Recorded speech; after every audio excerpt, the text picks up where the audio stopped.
You're listening to a special presentation from Night of the Living podcast, Zoned Out with Freddy and Joe. Joe, I think I got what you need. Do you say, I'm just your friend? Do you I was trying to think of what's the lyric that goes with that? You. Biz Markie in the Twilight Zone. Oh, Marky Post. Wait, not Marky Post. Marky. Marky Mark. No, not Marky Mark. What the hell is wrong with us? What the hell just happened? Okay. What's his name? Biz Markie. Biz Markie. Biz Markie. Thank you. Oh, Marky Post was the Night Court. Night Court. Yes. Yeah. Yes. The public defender in Night Court, along with. Okay, wait. Let's make the full connection. Along with John Larroquette, who was the narrator for Texas Chainsaw Massacre. There's your connection to horror. All right. Oh, and Marky Mark is Mark Wahlberg. I think everybody knows that, though. But don't get them all mixed up. Marky Mark Post. Biz Marky Mark Post. Yeah. Listen to Marky Post. Oh, wait, no, dang it. Listen to Biz Markie, not Marky Mark. And I don't think Marky Post ever released any music. She didn't do hip-hop. No. But she was in There's Something About Mary. She was Mary's mom. Oh, that's right. Yeah. That's right. So this one... And the dad was... anyway, I'm sorry. Digression over. But Keith David. Or David Keith. I always get them mixed up. Was the dad, yeah. Two first names is hard. Yeah, it is. I love that guy. So Twilight Zone. This one came out on Christmas, 1959. Right? I noticed that. I was like, ooh, this one's special. Yeah. Cast of 15, one greater than last time. This is the first of 4 season 1 episodes that were directed by Alvin Ganzer. He only worked on the first season, but he did The Hitchhiker, which is a really good one that's coming up, Nightmare as a Child, and The Mighty Casey. The story for this episode is based on a magazine. There was a magazine back in 1945 called Astounding Science Fiction, and there was this married couple named Catherine Moore and Henry Kuttner, and they wrote stories together as a pseudonym, Louis Paget. And how cute is that? I love it. I love the story behind this. And it was adapted for a live TV program they used to do in the early 50s called Tales of Tomorrow. And then again here in the Twilight Zone. But the thing they're really known for as writers is they wrote Mimsy, were the I can never pronounce it, Borogoves, which is the last Mimsy, which they made into the movie The Last Mimsy. Yeah.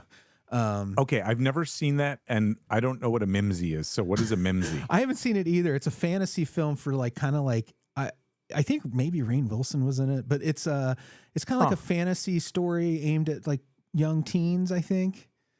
So it's a more recent movie. It came out, oh my God, The Last Mimsy. When did that come out? It's not recent.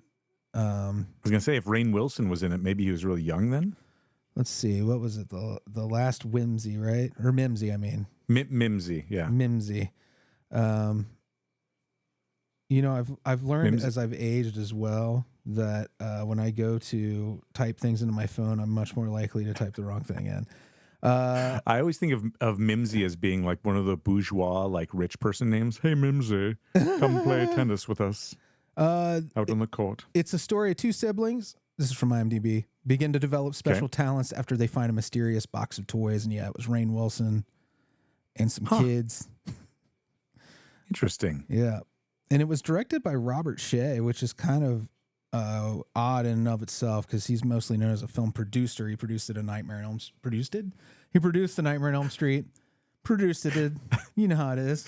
You said Robert Shea, and immediately I thought Robert Shaw from Jaws. Our director Mimsy. I bring you the last Mimsy, the head, the tail, the whole damn thing. Oh, but these writers who are responsible for that and this, Louis Paget, their man they made out of their 2 selves, the Frankenstein of the 2 brains. They also wrote a great story called The Graveyard Rats, which was in the made-for-TV trilogy of Terror 2. And then more recently, if you watch Guillermo del Toro's Cabinet of Curiosities, it's one of the episodes in that, and it's that version's great. It's got kind of an EC Comics vibe, you know. I'm a giant Guillermo del Toro fan. Did you say? Oh, wait, Trilogy of Terror. That's the first one. Has got the little doll on it. That's the Zuni doll. Something. Yeah. Okay. In the sequel, I can't remember what the other stories were. I haven't seen it in a long time. I think there might have even been a second Zuni doll story, maybe. Ooh. I'm not sure though. I haven't seen the second one of those in a very long time. Zuni 2, the re-Zuniing. Yeah. Well, the original was a TV movie too. So, I'm not like shitting on it just for being a TV movie. No. I'm doing all the second things like Electric Zunilu or something. I should just stop now. Digression. Yeah, there is another Zuni doll in the sequel. I don't know why. Interesting. Okay. And if Zuni is somehow a derogatory term, we take it back. We don't mean that. That's how we identified it. I don't even know anything about that. I don't know the origin of the word, honestly. It feels like it's from made up in the imaginations of Richard Matheson. Right. Yeah. Oh, is that? He wrote the Zuni doll. I'm pretty sure Richard Matheson did. Yeah. Oh, you're going to see a lot of these same people working together over and over again. TV. Yeah. Throwback to last week. Yep. There you go. So you want to get into the meat of this one? Let's do it. I was about to say let's meet it up, but let's not do that. Starts out and we do the intro, and it tells us about you're looking at Mr. Fred Renard, who carries on his shoulder a chip the size of the national debt. This is a sour man, a friendless man, a lonely man, a grasping, compulsive, nervous man. A proud boy. This is a man.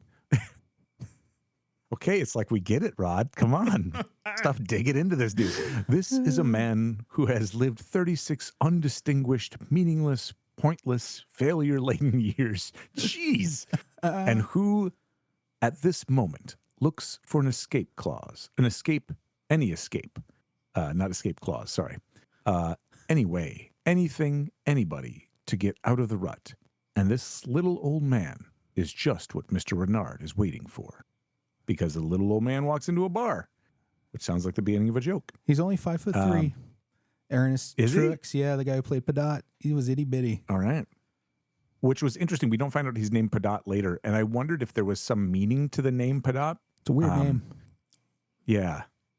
It doesn't seem to come up with anything that resonated. I couldn't find anything about it, but I don't know. It was cool. It sounds English. Right. Or French, maybe. French, like yeah. Euro. Yeah. Sure. P-dot. And so it was, and we won't take that any further. So, so this old guy walks in and he's like walking around offering stuff to people in the bar. And it starts out with the bartenders talking to this guy who's kind of taking a drink, and he's like, "Look, we serve alcohol here," and Renard is all like, "Well, you don't say," he's all smart aleck, and he's so they're going back and forth, and the old guy comes in and he starts offering things to people, and he offers a woman cleaning fluid, and she's like, "What?" And he's like, "It's what you need." At first, I'm like, oh no, is this something really, really dark? Like she needs to drink cleaning fluid or something? It's help for their COVID. Right. Just inject it. And it's like, okay, so he just moves on to the next person. And then he gives a guy a bus ticket to Scranton, Pennsylvania. And the first thing I thought of was The Office. I think everybody will now, right? Like anytime you hear Scranton, you think of either Joe Biden or The Office. Usually The Office first. Yeah. Oh, by the way, Pedot, that actor, he comes back later in the series too, in Kick the Can. That real sweet episode about the old people. Yeah. The sweet and incredible. That one makes me like so happy and so sad at the same time. Yeah. I like the adaptation in the movie too. They did that one. Yes. Yeah. Yes. Sorry. I just wanted to point that out. No. This sweet little old man who's a sweet little old man gets to sweet little old man again in the future episode. Which it's a great role. Yeah. So he's walking around and he gives this other guy, he's kind of saying, well, he just gives you what, I'm just going to give you what do you need? And this, when he walks up and says, what do you need or whatever, there's this kind of this sound cue that happens in the background. So you know something's going on, and the guy gets a little look on his face. That's Van Cleve again, who did Perchance to Dream. Yeah. The music, I mean. Oh, okay, cool. And Perchance to Dream, that's the yeet out the window. That is the yeet out the window episode. Okay. So he's he comes up to this minor league guy, and he's like, "Hey, here's a bus ticket," and the bartender's giving him, razzing him because he's like, "Yeah, he used to be good. He's left-handed pitcher. I put a bunch of money on him, and then he busted, and he's no good anymore." And all of a sudden, he gets a phone call in the phone booth, and it turns out that there's a general manager of a minor league team wants him to come by, and he just needs to come to Scranton, Pennsylvania. That guy who plays lefty was a real baseball player for the Kentucky. Oh, really? Yeah, the Kentucky Wildcats, which is a lot of people here in Cincinnati are big Kentucky Wildcats fans, but college ball team. Yeah, he was a bodybuilder too, and ended up doing a bunch of like tough guy roles after this. I wondered because he had a really big, you could tell he was a big dude underneath his coat. Like he was just kind of bulky like that. And so he's talking to the guy in the phone booth, and then he comes out and he's like, "Hey, what do you know? I need to go to Scranton, and I got a thing I could coach there." So he's kind of got a turn of his luck. And he's like, "Oh, but I need to clean myself up. I got a stain on my coat, and, I can get a shave." And, all of a sudden the girl's like, "I'm sorry, I overheard that you have a stain on your coat." Do you know who that is? And the lady? That's T'Pring, who was married to Spock on Star Trek. Oh, really? Yeah, and they split up. I can't remember the whole story, but and she comes back in the 22 episode as a nurse, as a creepy nurse. Oh, wow. But yeah, she's got a lot of cred, 70 plus roles, a lot of genre stuff. Wow. Yeah. Okay. I love that. I love a lot of the overlaps with Star Trek, because you'd think these are both kind of like, they're what's not niche? What is it? Genre? Yeah. Genre and they shows? share a lot of directors, writers, and actors, both series. Yeah. Which the makes original sense. Star Trek series. Yeah. So she cleans up his coat, and like they seem to almost be hitting it off. And Renard, the guy at the end, the sourpuss, who Serling laid into in his voiceover, sees the old man, and the old man, like, he's staring at him from the bar, and the old man like gets a cold shiver down his spine and kind of looks over at Renard and then leaves.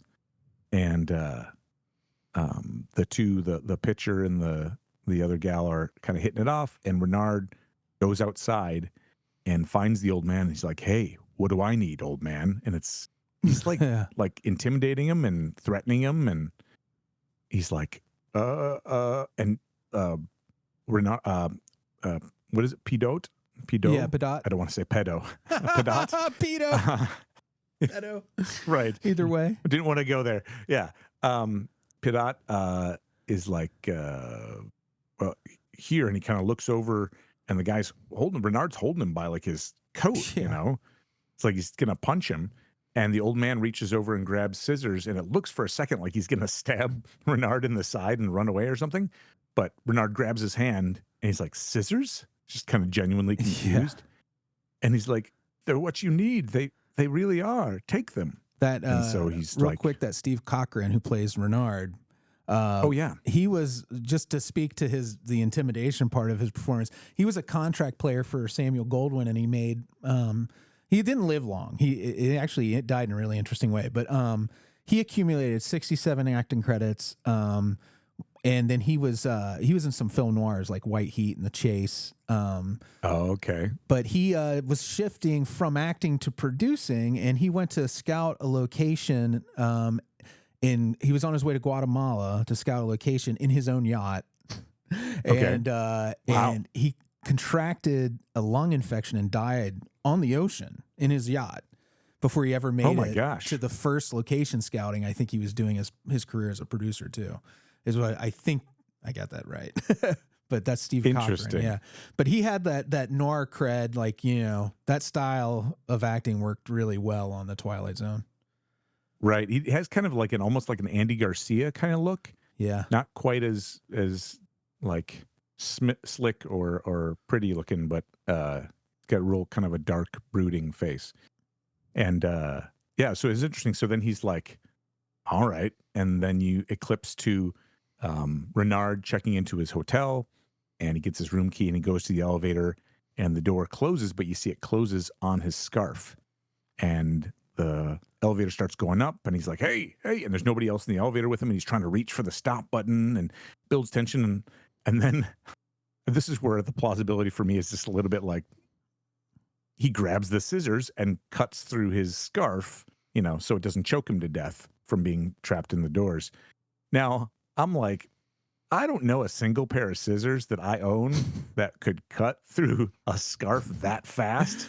Yeah. And but, those were these were also like the scissors you dread having to use, the way they look. They're the ones with like the black metal handles, and they look like they're a little loose where maybe the nut in the middle needs to be tightened up. Yes. Yeah. The ones you had in school where you'd pick them up and they'd kind of rattle. Yeah. And you're like, oh, okay. I got to hold the two parts at this angle so it actually cuts and doesn't just fold things in a weird way. Okay. Real nightmare. So, yes, those scissors. And they cut through, and he was like, huh, what I needed. Yeah, that's just what I needed. And he starts to get this idea of like, that was just what I needed. So then we clip to Pedot, and he's returning to his apartment, and we see in the background that Renard is in the room, in his apartment, smoking in his chair, and it's like in the dark. So it's that whole creepy, you're going to find me in your apartment thing. And he does. Pedot turns on the light and immediately sees Renard, and his Pedot's bag, his kind of luggage, spills open, and all his little trinkets spill out. And so Renard starts kind of grilling him. Hey, what do you do? What is this thing? And how do you do this? And do you have something else in there I need? And then he's like, oh, wait a minute. You can tell the future. That's what this is all about. And he says, I don't, Pedot says, I don't use my talent for this, for things. I have everything I need. I don't use this too much. I don't want to abuse it. And Renard says, well, you're a dummy, calls him a dummy for wasting his talent, and says, well, we're partners now. So now you need to do you need to give me things that I need. And I need luxury. He starts talking about all these metaphors for fast cars and all these things that are all tied to luxury. And he threatens Pedot again. And Pedot's like, all right. Yeah. And he gives him this pen. And it's like he does a close-up on the pen. It's like dripping ink. And he's like, what, a leaky pen? And he starts getting all pissed off. Like, turn it upside down and the lady takes her clothes off. The classic Hawaiian or whatever pen with the thing. And then he looks down and realizes the leaky pen where he had opened it, a drop of ink fell down to a newspaper, which had the races for the next day, picks a horse for him. And he's like, hey, this is wild. This is crazy. And he gets real happy and leaves. And you think maybe it's over. So we fade to Renard is now like rolling in money in his hotel room on his bed. And he explains exposition wise that he won 240 in a horse race, but it could have been a lot more, should have been a lot more, should have been $1 million, could have been $1 million. And you see a hotel clerk come and knock on the door, and he lets him in and gives him the next day's newspaper. And he starts looking for the races for it. That's the same prop from Time Enough at Last too. That paper. Oh, is it really? Yeah, it's because the headline says H-bomb capable of total destruction. Oh, yeah. I totally missed that. Yeah, that's awesome. The one the bellboy hands him, not the first paper was different. Yeah. Oh, that's cool. And the hotel clerk is kind of like looking over Renard, who's now down on the floor trying to make the pen drip on it, and he's like, looking at all the money on the bed, and he's like, "You ever heard of a tip?" To Renard, and Renard's like, yeah, here's a tip. Don't play with matches. And he kicks the door shut on the guy. What a bastard. Just classic. He tries to make the pen drip again, and it's not working. It's like it dried up or something. He gets mad. He's like, I'm going to show that old man. He's just like, dude, he triggered to anger so fast. But we learn a little bit more about that. He didn't scream Throw back Harrington, to last though. week. Yeah. Yes. If you don't get that reference, watch or listen to last week's episode. It's a classic. So he gets mad. He goes find the old man, and what I thought was really interesting. There was a shot here as he goes out there. You see a close up on Padot's face, and it's kind of like a the screen. When I was looking out on the media I was watching, it looked a little bit fuzzy, and I was like, "What's going on with this? Why is this? When that happens, it looks like it's kind of a close up within the video shot as it was. In other words, like cinematography wise, like you take your picture and it's at a certain resolution. Well, back in those days, if they wanted to show and highlight a specific portion of the screen, they would like zoom into it. And that's what they had done, because as they show his face, it's kind of a little bit fuzzy. And then a moment later, they zoom out and they show you that Renard is actually standing behind or beside him, essentially coming up from behind. So I thought it was really interesting that the way they played with that, and then I wonder if they had gotten a one square shot and it didn't quite have the same oomph of Renard coming up as they wanted it to. And so Curious. they did a tight on him and then backed out. When we get to the other episodes that Alvin Ganzer did, I think he might use a similar trick in The Hitchhiker, because a lot of that episode, she's seeing the hitchhiker in her rearview mirrors. And I think there's like, so I don't know if that maybe is just a thing that director likes to do, maybe. Interesting. Okay. But yeah, it just kind of stood out to me as like, oh, I see that's happening. And so then he's talking to him, and he's like, hey, you gave me that pen. It's not working anymore. And he's demanding what he needs. He's like, you got to give me what I need. I've gotten the short end of the stick my whole life, and tells him that all the things it's just always been rough for him as a person. And Padot says, I feel bad for you. I really do. And he's like, I can't help you. And Renard's like, I need to keep getting what I want. And Padot says, but now it has to stop. And Renard genuinely seems taken off guard by this. And I don't know if it was the actor's intention to do that or not, but it seems almost like, hey, why can't you help me? What? I'm like, he's like really confused. He doesn't see the harm in any of it. Right. Well, and he's like, why are you not doing the thing? Why are you denying me what I want? And he's not fighting him, pushing back. He's like, I can't help you anymore. Yeah. Like genuinely being helpful. And he's like, what do you mean? And he said, Padot goes, there's a quote, serenity, peace of mind, humor, the ability to laugh at oneself. Those are the things that you need most. But it's beyond my power to give them to you. And Renard does not like that answer. He gets mad and he's like, give me something, give me what I need. Just do it, And starts roughing him up again. And he kind of looks over at the suitcase, and Renard starts just fumbling through it and finds a pair of shoes. And Padot tells him, please don't, stop. And Renard doesn't listen to him. He grabs the shoes and walks off across the street and sits down on the curb and puts them on. He's like, okay, leather shoes. They're too tight, but what's the deal? Then I walk somewhere. That's it. I must just use these to walk somewhere. And Padot's just kind of like, not saying anything. And he's like, tell me what happens. You know what happens. Tell me what happens. And he's like, what happens next? What am I supposed to do? And he goes, come on, old man, tell me, are these what I need? And Padot says, I didn't say they were, but I'll tell you something. They happen to be what I need. And Renard does not like that, starts storming after the guy, goes in the middle of the street, car tears up, hits Renard, and it's a hit and run, tears away, and Renard's wiped out. Renard's shoes were too slippery, man. He hit the wet pavement that has been enhancing our visual feast of the episode with all the reflections, and it's there, and you're always like, why is it so wet? This is why it's so wet. Yeah. I forgot to mention that. He said, I don't like leather shoes because they're too slippery, which is, foreshadowing it, which probably would have helped if I said that earlier. But he slips in the middle, car hits him, and then Renard. Yeah. Oh, if you've watched the episode, it's awesome. They clearly filmed it at a different speed and then made everything happen in fast motion, and it was great. And Padot sees him there on the ground, and he said, I'm really sorry. He's talking to assumably Renard's corpse at this point, and he's like, I saw you kill me back at the bar, and that's why I had to do what I did, and I needed those shoes for you because I needed to live. And he's just, it wasn't malicious or anything. He genuinely looks sorrowful, and sad.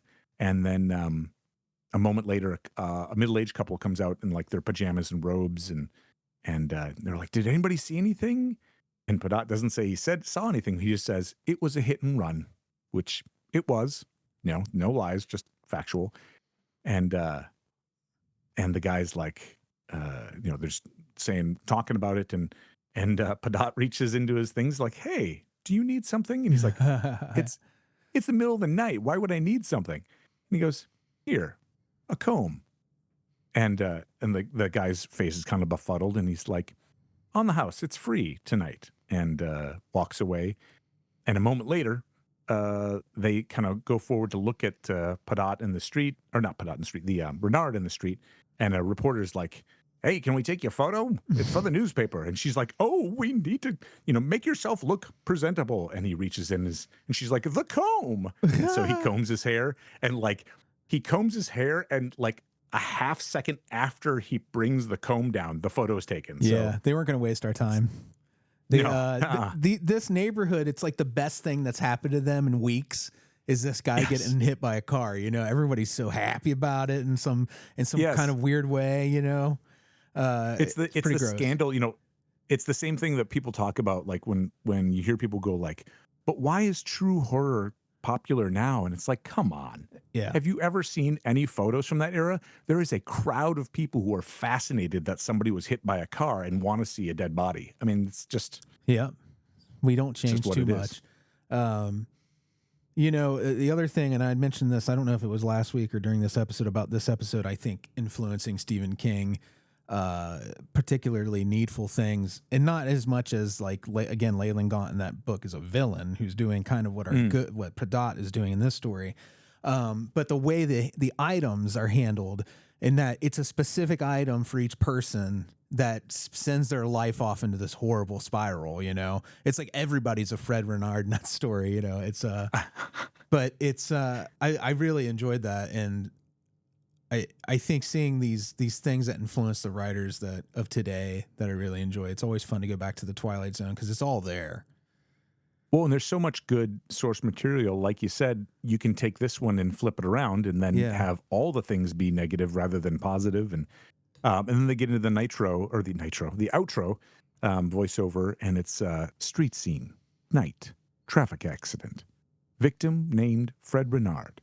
Gentleman with a sour face, to whom contentment came with difficulty. Fred Renard, who took all that was needed in the Twilight Zone. Good shit. And there he is. So, yeah, good story. Nice, tight all together. It wasn't too much. It was pretty self-contained and still wrapped up well. Had a moral, too. Don't be greedy. Yep. Inspired a punk song in 1985, also called What You Need by The Fall. You can play that anywhere you stream music if you're interested in hearing it. Nice. I love that's influenced that. Yeah, it's all over, man. It's all over. Sticky little Twilight Zone fingerprints on everything. It's funny.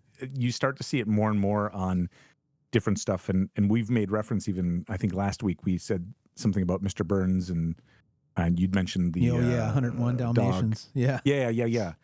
Pongo. And The Simpsons take so much from the Twilight Zone and the parody stuff, especially the Treehouse of Horror episodes. I love them. Are almost all of them based on Futurama, Twilight Zone episodes, man. So. The Scary Door was the show that Fry and Bender like to watch. It was the Twilight Zone, basically. I love it. So much so fun. Good. And next week is The Four of Us Are Dying, right? Thank you for that, because I was about to ask you that very question. I couldn't remember. Yes, The Four of Us Are Dying. All good. I saw the clip for it, and I know this is a famous one, but I don't think I may remember this episode or I may not, but I don't want to spoil anything by saying anything. But yeah, I know it's a famous one. This will be a good time. It's always fun. Twilight Zone, Zoned Out, Freddy and Joe coming at you. It's been a pleasure. All right, thanks, Joe. See you next week.